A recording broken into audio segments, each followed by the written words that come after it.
Welcome back to One of the Trenches podcast. I'm Johnny Jones. He's Patches Kaplan. We're here today to recap college football round one and then also talk about the second round. Patch, how are we doing today? Johnny, I'm doing good. That first round was, a little bit of a 50-50 split. I enjoyed 50% of it. I was shocked for some of it, and some of it was I'd rather watch reruns of Modern Family than to watch that football. But yeah, totally. I think that, that's the problem with the college football playoff setup right now is that like the first round is going to be absolutely terrible, and then the second round is going to be phenomenal. We're seeing some pretty big spreads going into it, but what are your impressions? Game one was Alabama versus Oklahoma. Yeah. Before we talk about Bama, I just wanted to say before we started the podcast, we were talking about the fact that like there's this huge discussion about letting group of 5 teams in. It's bad. And I agree. Two in was a little crazy, but we can't forget about the playoff last year where we had blowouts. The first round last year was also kind of a bummer. Texas kind of beat up on Clemson. Ohio State killed Tennessee. Penn State did the same to SMU. Like, it's bigger than just group of 5. Like, these first round games might always be a little ugly just because sometimes every year those 13, 14, 15 teams aren't always going to be solid. So I think the group of 5 is getting a little too much shade. They definitely don't deserve to have 2 in every year, but I think that is a problem. But if we want to move on to Bama, Oklahoma. No, I don't want to move on yet. I want to counteract that a little bit. I think that we're not hacking on the group of 5 enough to the point where we say there's no reason that the 6th ranked team and the 12th ranked team, or the 5th and the 12th and the 6th and the 11th, there should be this much of a point spread, a talent difference, and a performance difference between these two teams, right? We're talking, these are the 12 teams, and you said, and I quote, all the teams that I believe could win the Natty are in the playoff. I do believe that. I will never forget nor forgive you for that. Wait. Say it. No, I think you have my quote wrong. I'm not saying I've never quoted anyone wrong. No. I'm not saying every. I'm not saying no. Every I know you're not saying. I know you're not saying that every team in the playoffs could have won the Natty. You said all of the teams that can win the Natty are in the playoffs, insinuating there is one team that wears gold and green and blue that was not in there that you believe didn't make it. Nonetheless, we're not even going to say Notre Dame's team today. What I am saying is that the difference between 5 and 12, we're talking the 12 best teams in the nation, right? These are hypothetically the 12 best teams in the nation, and that's how we should be evaluating. There should not be a 22 to 35 point difference between 5 and 12 and 6 and 11. That's problematic. And it's not the group of 5's fault. It's fault. And we could talk about that all day, but I was severely underwhelmed by both of their performances. Yeah, no, I totally agree. And especially the group of 5, like I'm okay with 1 getting in, but 2 is a lot unless they're legit. Yep. But I'm just saying, like last year, like Clemson's ACC, SMU's ACC, Tennessee is obviously SEC. Indiana had a really bad showing against Notre Dame. They kind of had 2 garbage time touchdowns late in the game. And then even in the second round, my Ducks looked bad. They got killed against Ohio State. I'm just saying, like, it is a group of 5 problem, but it's also, don't give them so much hate because not all these first round games are always going to be pretty. And we saw that with Ohio State last year. Dropped a game late. They had to play in the first round, and then they never looked back, and they beat the hell out of a couple teams on their way. And those teams were all Power 4 teams. So that's kind of my thought on it. But I do think the best game of the weekend was that first game, Alabama, Oklahoma. We had Bama ranked number 9th in the country going into Norman, Oklahoma, tough place to play, and beating 8 Oklahoma 34-24. You start, but I just want to preface saying Oklahoma got out to a 17-0 start, Patch. It's embarrassing. If I was a member of that football team, it'd be very hard for me to show my face downtown. You got to be absolutely ashamed that you are so cowardly that you can't hold on to a 17-point lead with a team that had, I think, 35 yards rushing total. Yeah, I can pull it up. It was comically bad. They played well on defense, which I'll give them a lot of credit. They actually performed really well on defense. But the end of the half, it was quite literally, you texted me, you said, this is the exact opposite of what the first game was. And you were spot on. You were absolutely spot on. 51 points or whatever, or 68 points, or whatever it may have been. I'm just sitting here blown away that you could have a 17-point lead at home to a team that you already beat and you blow it and you perform such a poor second half. They forgot how to play football, Johnny. They forgot how to play football. No. The first half, they were running the ball 2 out of every 4, right? 1 out of every 2. The second half, they were literally leaning on John Mateer to just throw it as hard as he physically could. He's not a good enough quarterback for that. I'm just disappointed in Brett Venables, the way that they performed, because that first half, I said, okay, this team is actually a national contender. And then every single drive that went by, I was like, nah, maybe not. This is exactly who I thought they were. No, you hit the nail on the head when you said this was the opposite of the last time they played, because the first time they played, we saw Alabama driving the ball up and down the field, but then they were shooting themselves in the foot. They had a muff punt. They had a couple picks. They were turning the ball over. They were just so sloppy, missing field goals. And then this game was the opposite. That first half, Oklahoma outplayed Bama. Like, what was it? Was it tied at the half, or were they up? Yep, got tied at the half, pick 6. There's no chance it should have been tied at the half. Oklahoma was going up and down the field, but just like Bama made mistakes that first game, Oklahoma was making mistakes. They muffed a punt, and then John Mateer threw one of the worst punts I've ever seen.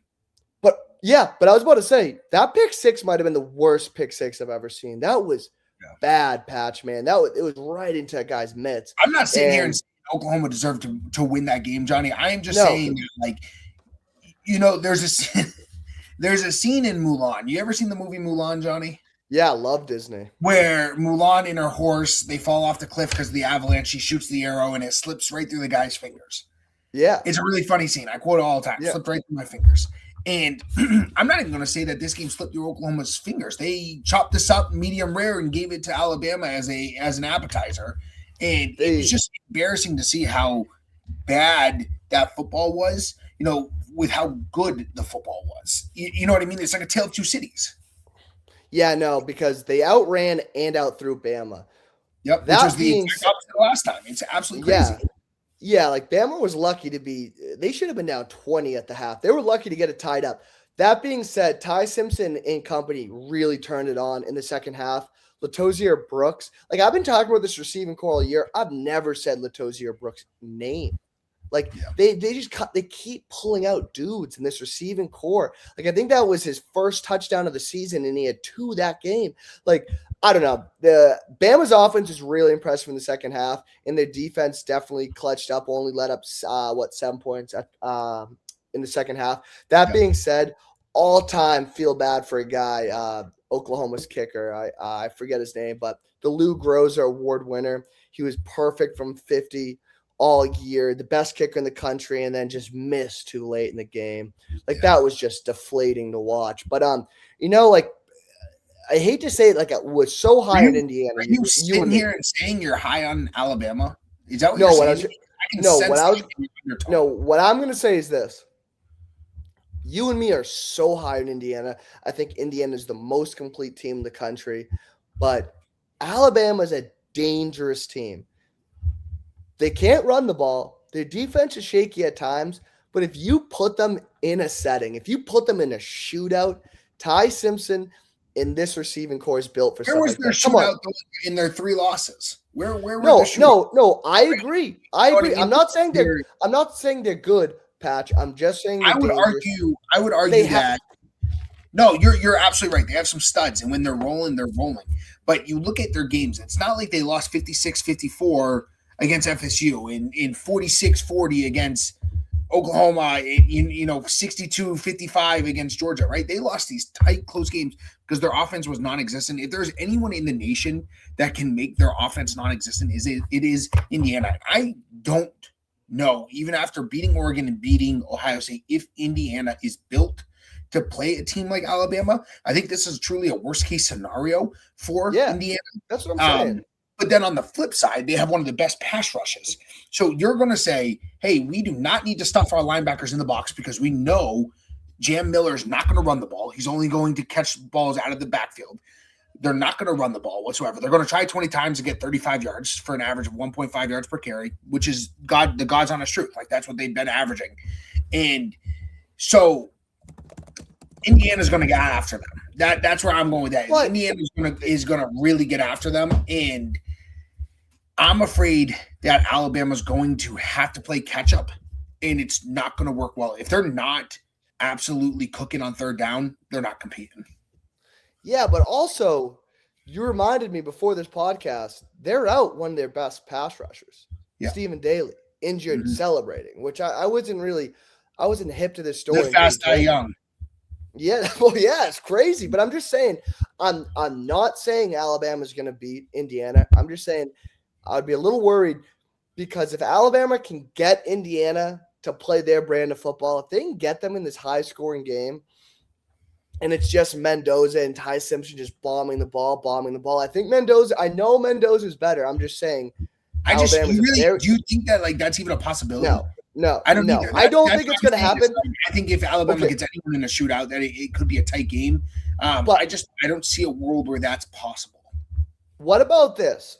Is there any credence to the fact that it's Alabama versus Indiana? There's any the swagger of you know what I mean? The guys in the locker room. It's there's a DNA difference. There's a DNA. That's what I'm saying. I think Indiana's going to win, but I'm just saying I'm a little nervous because of this matchup for Indiana. I think they would have fared a lot better with a team like Oklahoma. Yeah, no, I agree. I think that Indiana is going to dominate the time of possession. I think that is going to go a long way they need to. For Indiana. And I think that, they're going to make third and long the number one priority for Ty Simpson, Ryan Grubb in Alabama. I don't see how a team, and we're old school, right? We are old school. I don't see how a team could possibly compete this deep into the postseason without any sort of run game. Knowing damn well that you're not going to pop for a single X play that's on the ground has got to be reassuring for how many guys are in the box, what type of stunts you're doing. All you got to do is disguise the secondary, and you're going to throw Ty Simpson for a loop. Let your men go eat. I know, but they're here for a reason. If it becomes a shootout, I'm going to be incredibly nervous. That does Indiana have the playmakers to do so? But we have seen them in close games. We've seen them in bad weather. I don't know if you've checked the weather yet. They are expecting torrential downpour down in Southern Cal. Oh, that's better for Indiana. And ultimately, we've seen them in every single game. And we've also seen the best and the worst of Alabama. And I'm not even going to sit here and say the best of Alabama has been recent. It hasn't. Columbus Day weekend. It was the Georgia game, right? Yeah, exactly. So it's I'm sitting there and I'm saying, yes, Alabama outplayed Oklahoma. Did they win? No. That sounds crazy, but exactly. I know, but that you're confusing. You're confusing me when you say stuff like that. But I'm right, because there's vodka in that Chipotle cup of yours. What I am saying is that no free ads. You probably paid for water and then got lemonade, knowing you. Nah, Sprite. I love that fountain Sprite. Fountain Sprite's the best Sprite. Unbelievable. It is. Yeah. Without a doubt. Yeah. Yeah. What I am saying is that to win a game of football, I was expecting Alabama to outperform Oklahoma in a single facet of the game of football, which I don't think they did. Yeah. No, I agree. I agree. I'm just saying, man, it's a little scary, but let's move on.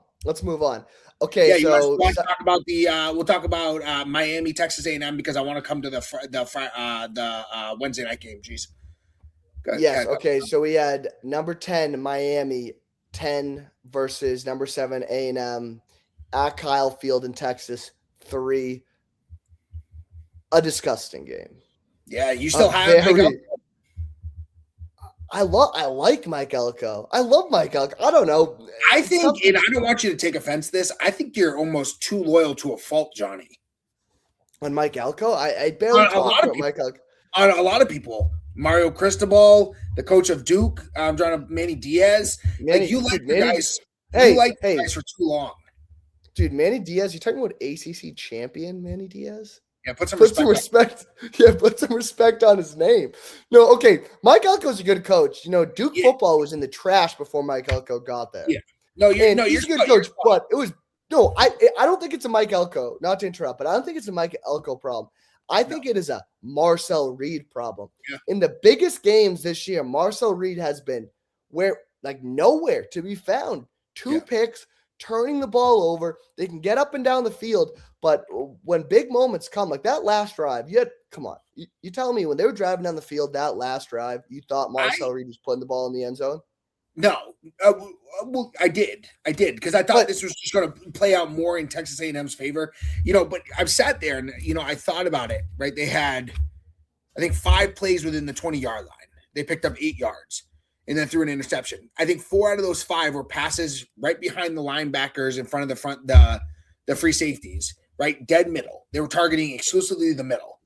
And I'm thinking to myself, you have a quarterback who's 5'9" and 3/4, throwing to tight ends in slots right in the middle into double coverage 3-4 times in a row. And then you're surprised that he threw an interception? No. I almost laughed when that happened because I was like, I cannot believe game on the line, season on the line, postseason on the line. That's the best you have to offer. Going dead middle into double coverage. Yeah, but like away. And it was a bad throw. That last throw, like he was open for a second. He just threw it behind him. I thought it wasn't great play calling, and I think a lot you can attribute that to the fact that Colin Klein is gone. I think you can contribute it to just I don't know. I thought Texas A&M played absolutely terrible. They played exactly how I thought they would after watching what they did against Texas. There was no surprise that they were not going to be a contender, rather a pretender. But I'm also not going to sit here, Johnny, and get on my hands and knees and bow down to the University of Miami. You would never catch me dead doing that. I want to put that on the record. Mario Cristobal, that's a gnarly cut on your hand. What did you do? No, that's marker. Oh, I was going to say, I thought that was a rock climbing injury. That's a little arts and crafts, baby. That's funny, Johnny. No, but you'll never catch me praising Mario Cristobal. I think the dude is an absolute coward, both on the field, off the field, in the press conference. Why a coward? That's crazy. I have other choice words that I'm deciding not to say for the sake of our fans.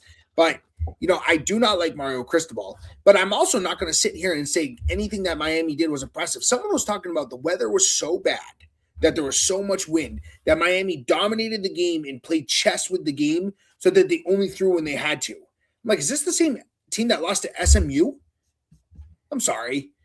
What did they do that was so impressive that you're saying that they're going to compete with Ohio State, Johnny? They had a pretty good show in week 1. They had a pretty good show in week 1. Oh. I don't know. That's crazy. You set that up for me. Okay, no, going back to that last drive. No, Marcel Reed not only threw a pick that last drive, he also tried to get his receiver killed the play before. Oh yeah. They were a hospital pass, and both guys were deceased on the field. The Miami guy too. Okay. That's what I want to say about that. No, back to Miami. I'm not impressed by Carson Beck. I do think they got to give the ball to Fletcher a little more. That guy runs like angry. Malachi Toney's a really good athlete. I wanted to see a lot more to CJ Daniels, the transfer from LSU. They didn't force the ball to him enough. I know, yeah. But I am very impressed with the defensive line. Akeem Messidor is awesome. He really stepped up this game. But Ruben Bain Jr., if the Raiders didn't need a quarterback, probably is my first pick of the draft. That guy is a game wrecker. Like, not to bring up bad memories, but he's one of the reasons. Yeah, he had 2.5 sacks. They beat Notre Dame, and he had a pick. Like, he picked off a screen that was happening. That guy's a game wrecker, and I think Ohio State's going to beat the brakes off them. But if they have any chance, it's because this defensive line is so good, and we saw what Indiana did to Ohio State in the Big Ten championship game. They got to Julian Sain. Julian Sain started to freak out. He had probably his worst game of the season because he's under so much pressure. If Miami can do that, they might be in it for the first half, maybe the first 3 quarters. Like, I don't want to disrespect this defensive line. I think Miami's defense is good enough. So even if they get after Julian Sain, I think Ohio State can come up with 17 points.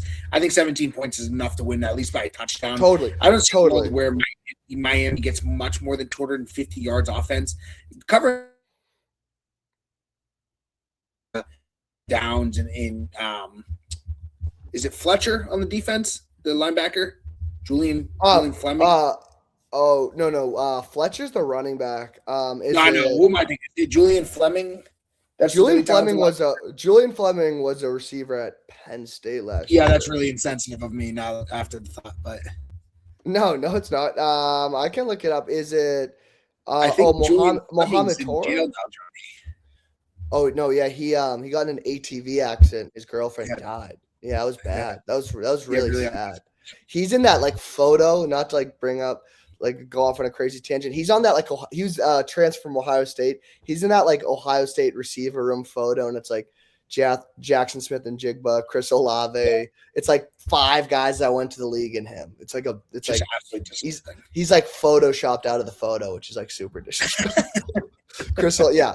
But no, you're thinking of I think Mohamed Torre. He's a linebacker, number 1. He's great. I don't know. I don't know what I'm thinking of. I just think that I can see that the way this game is going is it's either going to go 2 ways. It's going to be incredibly low scoring, but even more low scoring for Miami, where they're going 3 and out, 3 out of every 4. And Ohio State's getting about 40 to 50 yards a drive, kicking a lot of field goals, or coming up short, coming up big in the second half. Or I could see a quick 28-7 at halftime, and Ohio State's completely putting their foot on the brake, taking the foot off the gas. I'm more of a believer of the second one. I think that there's no one on Miami's defense that can possibly compete with Ohio State's offense. I think Ohio State is built for the postseason in terms of offensive line, in terms of wide receivers. You talk about Bama's wide receiver core enough. You don't put enough respect on Ohio State's wide receiver core enough. I always say they're second to Ohio State. I haven't heard a single word about Ohio State's wide receiver core. What do you want me to say? Jeremiah Smith's the best player in the country? He is. Cardinal Tate's the most disrespected guy in the country. I'd like that the last couple of weeks he's getting his flowers, but that guy is number 1 receiver on any other team. He just sits behind Jeremiah Smith.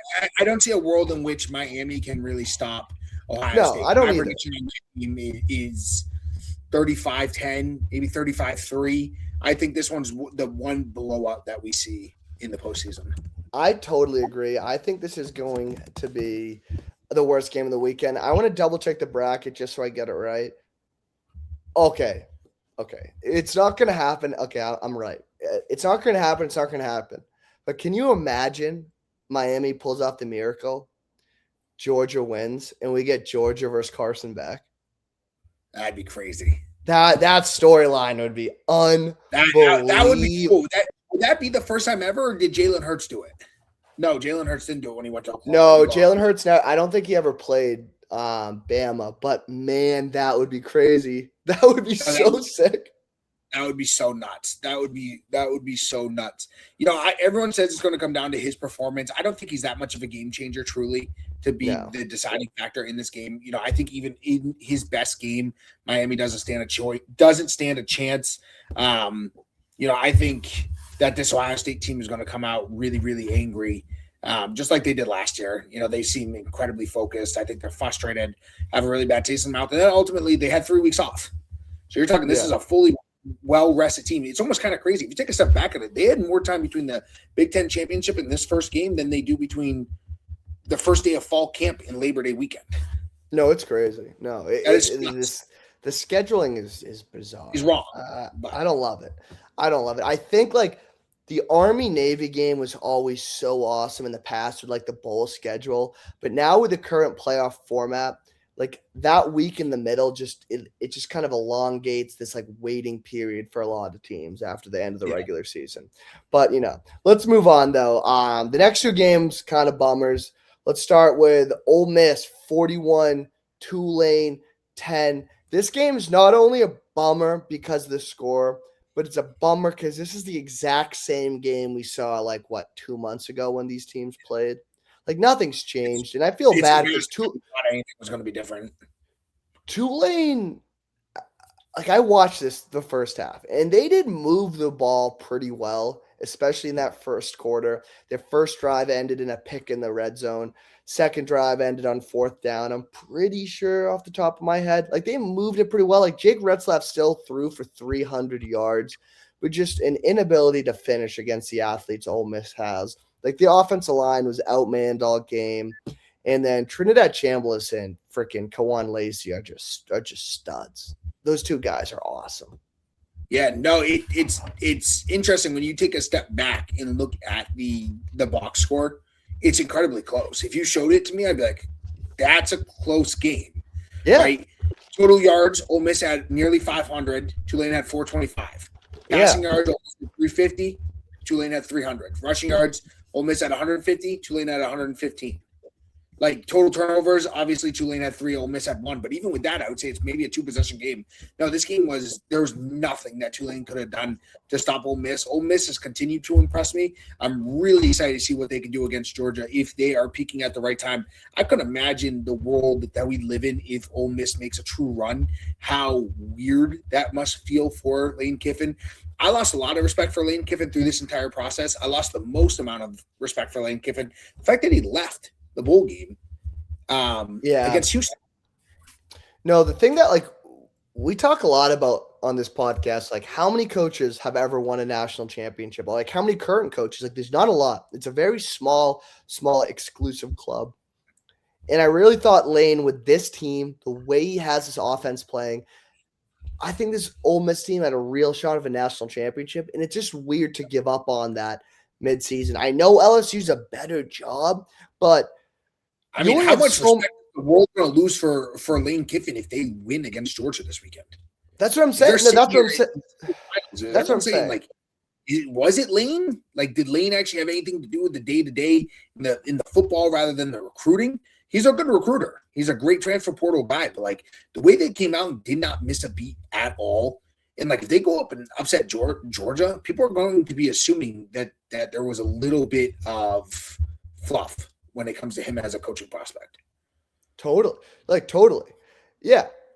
I don't know. This game, to your point, they did have a ton of yards. They had a ton of yards. But what it came down to was Tulane went 5 for 13 on third down, 0 for 4 on fourth down. They moved the ball tremendously well. They couldn't finish drives.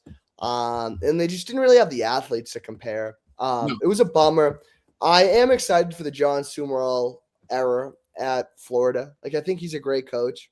I'm really surprised.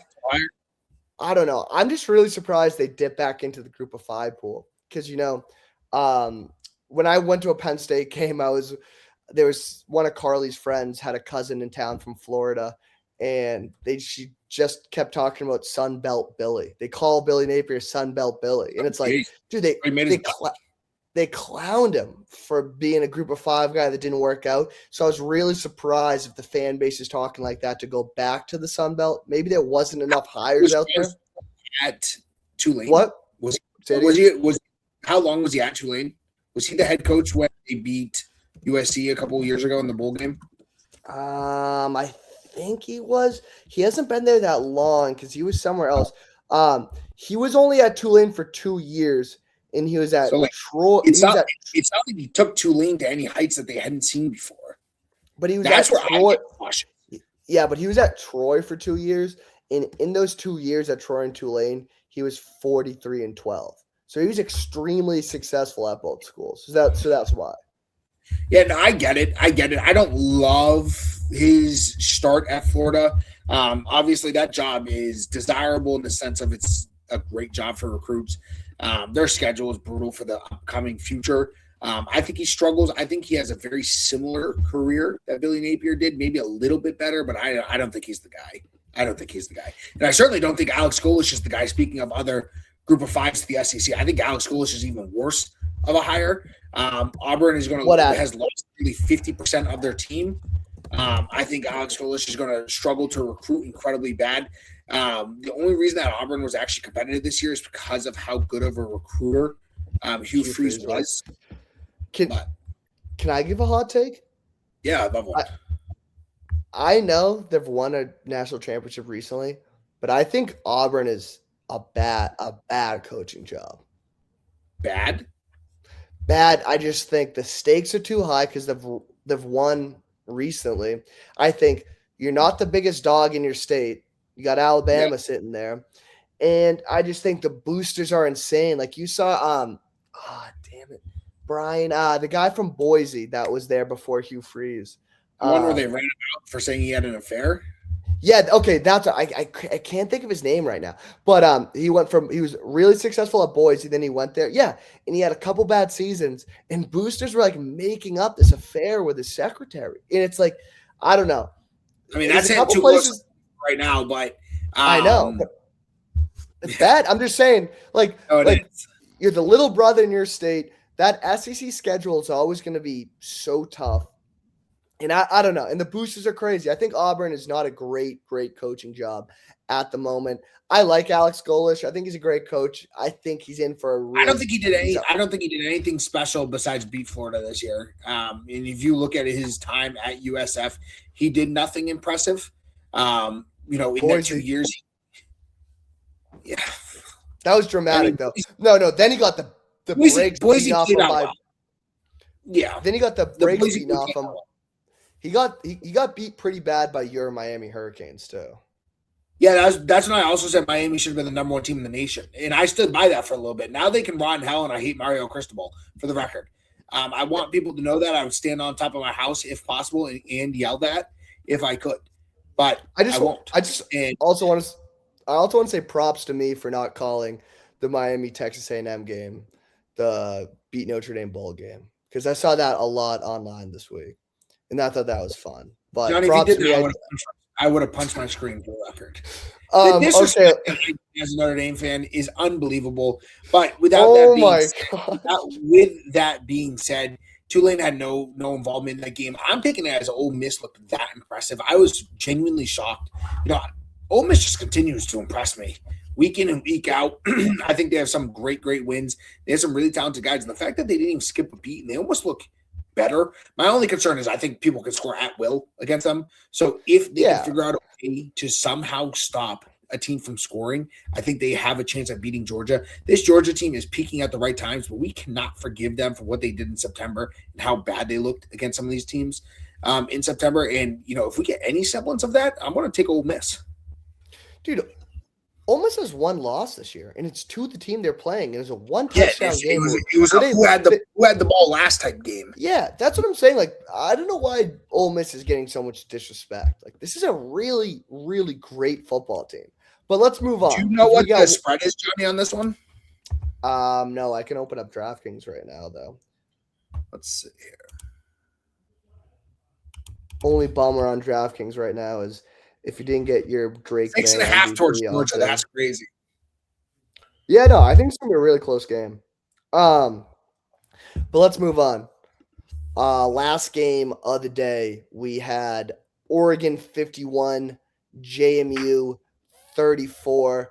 That's a weird score patch because this game was 34-3, and Oregon was just beating the brakes off them. And then JMU showed some fight late in the game. I don't know what you want to say about that, but this Ducks offense, Dante Moore looked awesome this game, man. I think this is one of the better games he's had all season. I'm not thinking that 34 points is legit. I think that they weren't garbage time touchdowns, but a team that's explosive like JMU will put up points naturally, especially when you know that an X-play, that a touchdown, that a field goal, that a 50-yard run really is not going to make an impact on the game, right? Like, there's no doubt in the Oregon defense's mind that, like, guys, we can let one through, and it's not the end of the world because they're just going to score another one.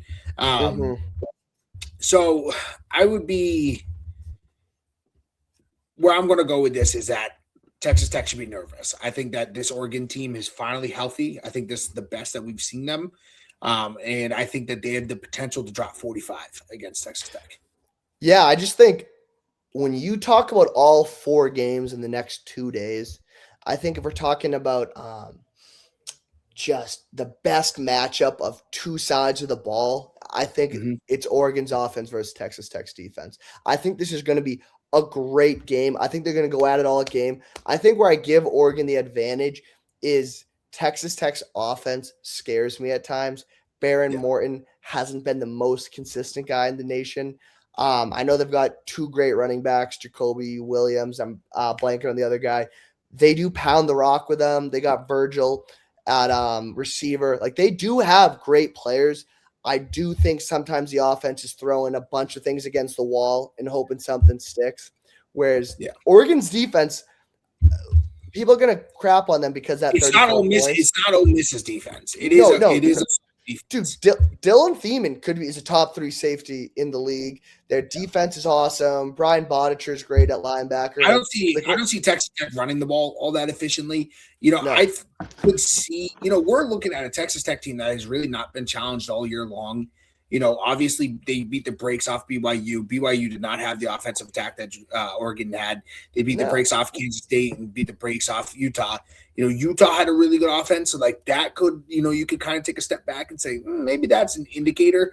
But I truly think that we're talking. This is true athlete versus athlete, and Oregon doesn't need to run the ball to win this game. And I know that probably sounds super hypocritical for what I was saying against Bama. Oregon can run the ball. That's the difference. Yeah, they can. Bama can. Oregon can. I don't think they really need to win this football game. I think that they can get into really good matchups against their linebackers with really speedy running backs. They're going to win those, would be my guess. I'm taking Oregon. I would spread this line to 7 and still take Oregon. I think Oregon's got the best path to the national championship. Yeah, no, like I've talked about all year. Like, no surprise, I'm wearing this Oregon sweatshirt my fiance got me for Christmas. But like this Oregon team is stacked. They got dudes everywhere. And Dante Moore, the last 3 games, has been playing great football.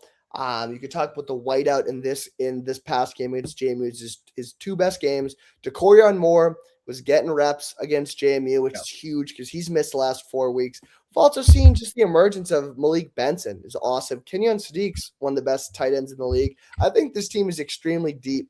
That being said, Texas Tech's defense is awesome. It was a shame Jacob Rodriguez did what? For what we've seen. Yeah, no, you're right. They haven't been tested. We can say certain teams had awesome defenses because we saw them against really, really good teams. We're sitting here, and obviously BYU's win over Georgia Tech is impressive, but we're saying they didn't play really a top 10 team at all, top 15 maybe all year. No, BYU kind of like it. They kind of came down to earth. But you're right. So like I don't know. We're gonna see. I'm curious. This is one of those games I call a telling game, Johnny. Where if Texas Tech wins, I'm not gonna bite my tongue and be like, "Oh, I was super wrong." I'm gonna say, "Yeah, that team is really good. That team is truly really good, and their defense is as good as advertised." But like you said, I just don't think they have the offensive capacity to keep up. Yeah. No. I agree. And I just looked it up. Dickey's the other running back. He's awesome too. He's rushed for 1,000 yards, but I don't know. This offense scares me. Barron Morton, like I don't know if gun to my head, Barron Morton, Dante Moore. I'm taking Dante Moore. Like he looks like a stud right now. I just think this Oregon team is a little too deep for Texas Tech. It's been a great ride from Texas Tech, and you made a great point before the podcast. Like I know Dan Lanning's great in the portal, but this is really a culture clash of Dan Lanning has built something. Like it built a team and he's added to it in the portal. Like he's gotten little pieces. Whereas this Texas Tech team is bought with oil money. So it's like this 2 cultures coming at it. Who is going to come out of this game? And I'm super, super excited. It's going to be bright and early. Start your 2026 off with Oregon, Texas Tech. I'm making the trek to New Hampshire. I'm excited, Patch. It's going to be great. No, it's going to be good. You made a spot on point. The thing about Texas Tech is this is not the last of Texas Tech that we've seen. No way. They're here to stay. They're going to be a problem in the future. I just think that it's just too soon. I just think it's too soon. And I think they got a really bad matchup against Oregon, a team that, we could be looking back on in 3 or 4 weeks and be like, yeah, it was always Oregon. It was always Oregon. Yeah. And, I'm excited. I think this is going to be a great game. It's going to be a great slate, Johnny. Yeah. And maybe this is because I'm wearing the sweatshirt and the tie-dye is going to my head, but I'm starting to think Oregon might be a little like vodka and the Chipotle drink. I'm telling you, you got to lay off. Dude, stop it, bro. Stop it. This is the best Sprite. This is the best Sprite Swampscott, Massachusetts can offer you. I'll never forget, right near UNH, Johnny, real quick, there was a convenience store right around that circle, that traffic circle. It's now changed to like the traffic cone or whatever, but it used to be called On the Run. And they used to have 52-ounce sodas there. And I remember every time I used to go visit my brother at UNH, I would get a 52-ounce Diet Dew. What kid needs to be drinking a 52-ounce Diet Dew? No. How thick was that cup? Like that it was thick and it was tall. It was probably the thickness of, it's tough to even describe, maybe a calf muscle. That's crazy. Legitimately 13 to 15 inches tall. It was magnificent. They would have that, some cheddar cheese hot dogs. It was a great combination. Your burps would smell for years afterwards. So that was less than ideal. But I would argue that those sodas at On the Run would beat any soda from Chipotle. We'll see. You'll have to come down. Maybe I'll bring you up one on New Year's Day. But we want to make our picks. You have anything from Keith? Yes, I do. I have some hater picks that I would like to. This text is completely unopened. Let's take a look here. Oh, that's awesome. Oh, Keith, long message. Good Lord, I'm still scrolling. Here are my picks. Please credit me for picking Miami and Alabama in the quarterfinals, despite not being asked for any picks from the podcast hosts. Keith, I don't ever remember you picking Miami nor Bama, so I'm going to discredit you. There is no proof. You are in multiple group chats with the both of us. I have a pick for each game. Not best bets. I do not love the board. Miami and OSU under 40.5. Both teams have proven to be great defensively and underwhelming offensively when playing top teams. This obviously points me to the under, but I like both quarterbacks being able to limit mistakes and turnovers. The spread is fair. I don't have an inclination either way. I'll go with 24-14 Ohio State. Ooh, a little parlay action. Oregon minus 2.5 and under 51.5. This game has been on my radar for a month plus, and I got to say I'm most excited for this matchup. I told myself I would take Tech. I simply can't trust that offense to move the ball, and Oregon has an underrated defense in my opinion. The total should be lower, but I think Oregon letting up 30-plus points in mostly garbage time is leaning the public to the over. Texas Tech has the worst offense of the 8 teams left. Wow. The Ducks win 27-14. Excuse me. Bama and Indiana over 48.5. This one actually does seem easy. The only over I like on the card. Indiana should have no trouble scoring early and often despite the rain in the forecast. I like Bama's passing attack to keep it somewhat close, get a backdoor cover, and hit this over. I'm going to go Indiana 31-24. And finally, UGA Ole Miss under 55.5. This is my favorite bet of the week. Very calculated line made by Vegas. What do you mean these two teams played this year and scored 78 points and the total is this low? Both defenses have vastly improved in this game, and I don't see either team scoring 30-plus points. I trust Ole Miss explosive offense enough to keep this game close and think the spread is too high, but won't bet them against my dogs. 27-21 dogs. Good luck to you both. Keith, we look forward to seeing you. I agree with you on the most part. Some of your unders and some of your overs make sense, but I have to disagree. I think your Indiana-Alabama analysis was perfect. I think you're spot on with that. I think that Indiana's going to score 3 touchdowns in the first 3 drives. But I also think that my upset of the week will be going to Ole Miss. I know we're not doing Cheesecake Factory picks, Johnny, unless you wanted to. Then I just announced mine. But I actually agree with your haters picks of the weeks. What does Matthew have for us? So Matt goes, no hate this week. Just a simple cannot lose parlay. Put all your fantasy football winnings on it. Did you win, Johnny? Yeah, I did win. Yeah. Hell yeah. Dude, Bijan legacy game last night to win $1,000. It was so you won $1,000? Yeah, it was awesome, man. I was down like put it all on Oregon to win the national title. I was down 22 points and Bijan. Dude, I was sitting in my living room with my roommate Tommy, and it was right before the half. Bijan ripped off a 93-yard run, and I was freaking. That's what, I was just 16 points. Yeah, I was just like running around my apartment, just like freaking out. Yeah, it was awesome. Okay, so he's got Ohio State minus 9.5. Ohio State might win by 40. Bama plus 7. Really want Indiana, but it's Bama. Under 55.5, Georgia Ole Miss. Georgia defense is really good. No idea what's going to happen in the Oregon game. Matthew, I started to like you. Some of those picks seem a little bit silly. There is extreme SEC bias on the Alabama-Indiana one. It's time to wake up and smell the flowers. Alabama's not this team. And, plus 7, though. Plus 7's a lot. But like we're saying, Indiana has arguably the 2 best wins in college football, Johnny. Undeniably. I would be incredibly remiss to see Alabama go into the Big Ten championship, do what they did to Ohio State, and go to Eugene, Oregon, and do the same thing there. You think Fernando's that flippin' guy? No. I just think that Indiana is so well composed. That guy's a weirdo. I love every second of it. Shout out to him winning the Heisman. But I just don't think that Bama's got it. I want to see them get exposed, and I think this might be the week. I wouldn't be surprised. You got to remember, this is also a revenge game for Kurt Signetti. Oh yeah, no, he's a Saban guy. I'm just saying, it is Bama.